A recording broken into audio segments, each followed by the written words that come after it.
गंवार सास। ममता ने अपने बेटे को पढ़ा लिखा कर बड़ा आदमी बनाया।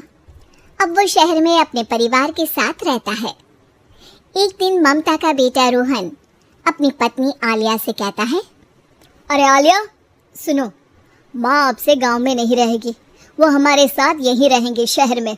उनका कमरा आज नौकर से बोलकर अच्छे से साफ करवा देना। ओह, आज तो मेरी किटी पार्टी है, फिर मुझे जिम और फिर शॉपिंग। ठीक है, कल करवा दूंगी।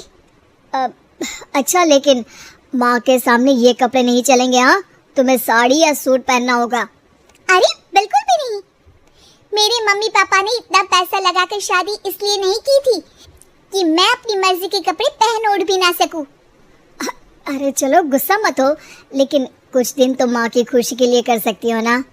लेकिन आलिया मानती नहीं। माँ आती है सिंपल सी साड़ी, झोला और चप्पल पहनकर। अरे रोहन, मैं इनके साथ कैसे रहूंगी? मेरी फ्रेंड्स क्या कहेंगी? ये तो पूरी गंवार लग रही है। आलिया, माँ गांव में रहती थी इसलिए ऐसी हैं।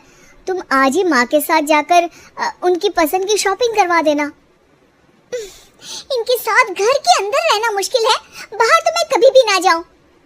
रोहन को आलिया पर गुस्सा आ जाता है। माँ, ओ माँ। हाँ बेटा।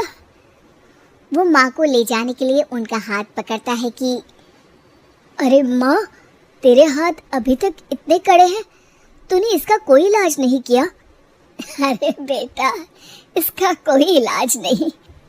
वैसे भी मुझे कोई शर्म नहीं कि मेरे हाथ मुलायम नहीं है, क्योंकि इन्हीं हाथों से मेहनत कर मैंने तुझे बनाया है बेटा। अगले दिन। माँ, मैं ऑफिस जा रहा हूँ, कुछ लाना हो तो आलिया को बोलकर फोन करवा देना।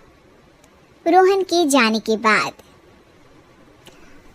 आप ना आज कमरे में ही रहिएगा, घर में पार्टी है, मेरी सहेलियां आ रही हैं, मैं उन लोगों के सामने आपको नहीं ला सकती हूँ। ठीक है बहू, लेकिन तुम कहो तो मैं कुछ खाने को बना दूँ तुम लोगों की पार्टी के लिए। वो लोग सिर्फ कॉन्टिनेंटल या थाई फूड ही खाते हैं। कोई बात नहीं, कभी इंडियन खिलाने वाला कोई मिला नहीं होगा ना। मैं बनाकर कमरे में चली जाऊंगी। जैसे आपकी मर्जी। आलिया के घर उसकी दोस्त आती हैं, पार्टी होती है। अरे वाह आलिया, ये क्या है खाने में? बड़ा ही स्वादिष्ट है यार, इसकी रेसिपी मुझे चाहिए। हाँ, और ये दाल, ओह माय गॉड, मैंने तो किसी 5 स्टार में भी ऐसी दाल नहीं खाई है यार। तू कुक को यहाँ बुलाना। अब आलिया घबरा जाती है। हाँ हाँ, क्यों नहीं, माँ जी जरा बाहर आइए। आलिया की सास सिंपल सी साड़ी और गांव के अंदाज में आती है। अरे बहू, क्या हुआ? खाना पसंद नहीं आया क्या? बहू? अरे ये गांव से दिखने वाली औरत तुम्हें बहू क्यों बोल रही है? कौन है ये? वो हमारी नई नौकरानी है। सास बहू की बात सुनकर बहुत दुखी हो जाती है। वो सर झुकाकर जा ही रही होती है कि एक सहेली बोल पड़ती है। अरे कहाँ जा रही हैं माँ जी? वो उठकर उनके पैर छूती है। जीती रहो बेटा। क्या है ना, आपकी शक्ल बिल्कुल मेरी माँ जैसी है। पता है आलिया, मैं शहर पढ़ने आई और फिर शहरी हो गई, लेकिन मेरे माँ पापा तो आज भी गांव में रहते हैं। बिल्कुल इनके जैसे ही हैं। आप यहाँ बैठिए ना आंटी, आप सच में बड़ी खूबसूरत है और आपके हाथ का खाना तो लाजवाब है। काश ये मेरी सास होती। सभी सहेलियां सास को घेर कर बैठ जाती हैं और उनसे खाने की रेसिपी पूछ रही होती है कि तभी घर की बेल बजती है और रोहन आता है। अरे क्या बात है, आज आप लोग हमारे घर में? और ये लोग तो मुझे आलिया से ज्यादा माँ की सहेलियां लग रही हैं। क्या ये आपकी माँ है?